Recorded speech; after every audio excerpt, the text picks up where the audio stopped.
Bonjour la famille, j'espère que vous avez récapitulé la première leçon d'abord. Donc on va vous donner quelques définitions, mais ça ne sera pas totalement, mais quelques définitions, quelques compréhensions sur les signes et les maisons. Donc revenons à nos points.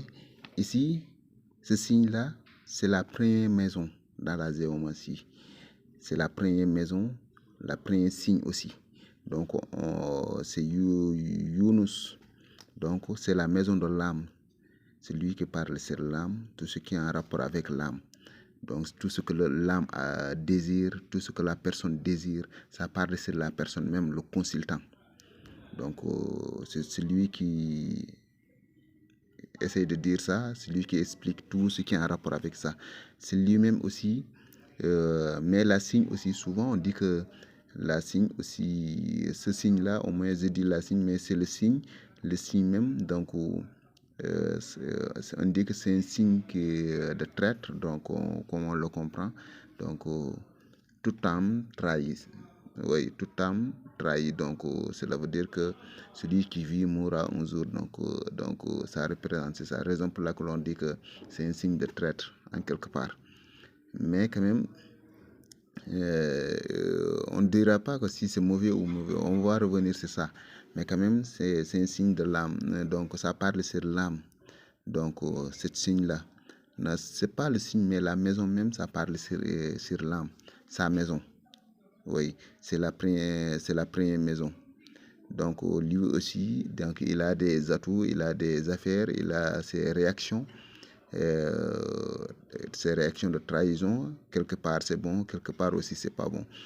Et le deuxième signe aussi, deuxième figure, donc c'est Adama, c'est la deuxième maison, ce qui relate quand même l'échange, tout ce qui est en rapport avec la change. Donc ça parle sur l'échange, les acquisitions, tout ce que tu dois obtenir. Est-ce qu'il y a de sens de ce que tu vas faire? Est-ce que tu as une chance? Donc c'est ce qui parle, donc c'est ce qui relate, c'est Adam. Donc c'est la maison, la troisième maison aussi, ici, Malidjou ou bien Mahdiou. Donc c'est ce qui relate la famille du côté maternel, les entourages, tout ce qui est en rapport avec ça, et l'environnement aussi, tout ce qui est avec l'environnement, les déplacements. Donc tout ça, ce sont des détails, mais on va arriver petit à petit. Donc ça parle sur ça. Mais ça parle le plus sur la famille du côté maternel, quoi, des frères et des sœurs. Donc ici, c'est la maison du père Idrissa. Idrissa, sa maison, ici, c'est la maison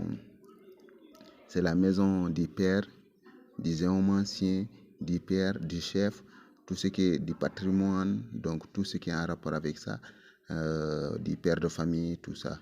Donc ça se voit ici, c'est la maison.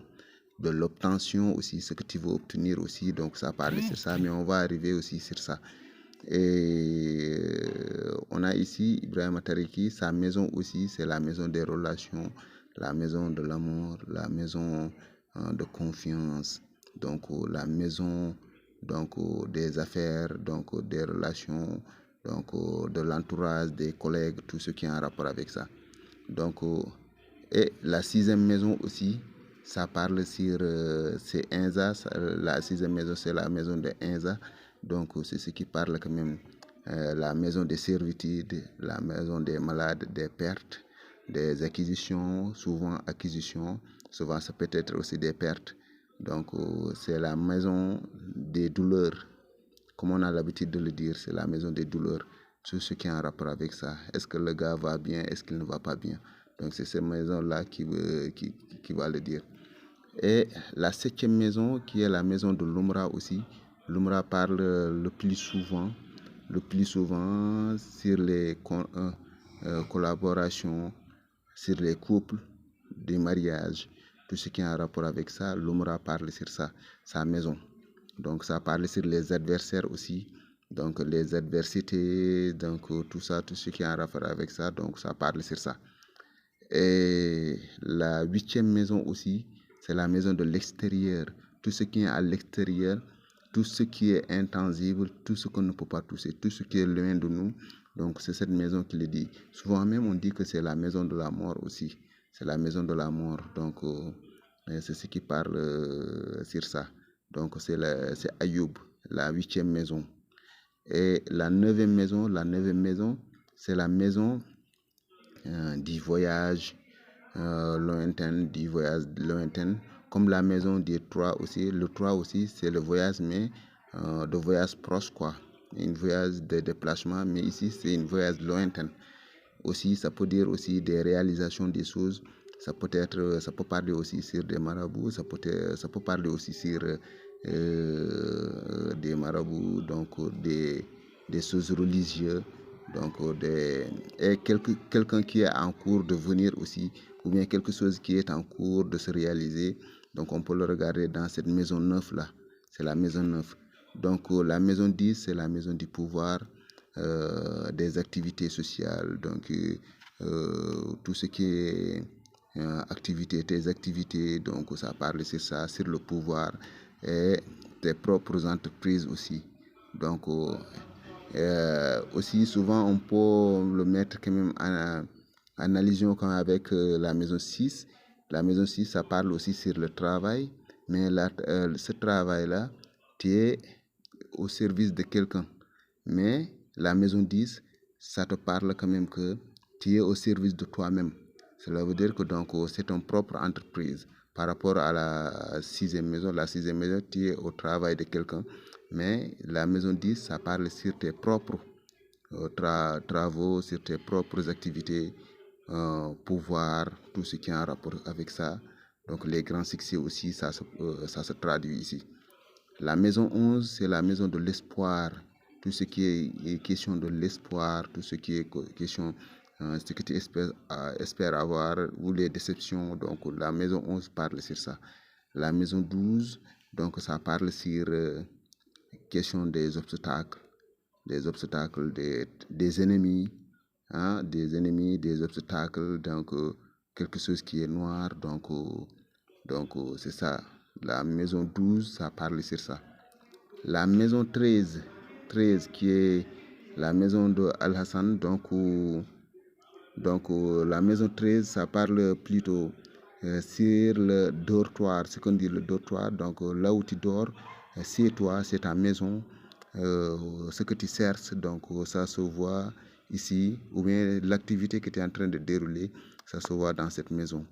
La maison 14, c'est la maison de l'argent, c'est la maison des défaites aussi, des défaites. La maison du fortuna, ce qu'on dit le fortune, la fortune au moins, les maisons de l'argent, donc ça parle sur ça. Ça parle sur le futur aussi. Donc tout ce qui est le futur. Donc ici c'est le présent, mais ici la maison 14. Quand la maison 13 est présente, donc il faut savoir la maison 14 et le futur, parce que ce sont des témoins aussi. On les appelle des témoins. Oui, témoins présents, témoins futurs. Donc la maison 15, c'est le juge. Donc lui aussi, c'est lui qui conduit, c'est lui qui donne son avis. Et l'activité qui va se dérouler à cet instant même, donc c'est lui qui va donner ses jugements, que cette chose-là, ça va se réaliser ou pas. Est-ce que ça sera bon ou ça ne sera pas bon? Donc c'est à lui de donner sa verdict. Mais en dehors de ça, il y a une autre juge suprême qu'on appelle la maison 16. La maison 16, c'est le juge suprême. Et souvent on dit que c'est la parole de Dieu, donc c'est la parole de Dieu. Donc c'est lui qui confirme ce qui va venir, l'avenir. Est-ce que l'avenir ce sera bien ou bien ça ne sera pas bien? Donc c'est la maison 16 qui exprime ça. Donc j'espère que c'est ça les maisons. Et j'espère que aussi vous aurez quelque chose. Si vous avez mal compris les choses aussi, j'aurais besoin que vous me posiez cette question. Inch'Allah, je vais essayer de répondre et être plus précis aussi dans les explications. Et merci beaucoup pour votre concentration et votre participation pour l'amélioration de cette vidéo.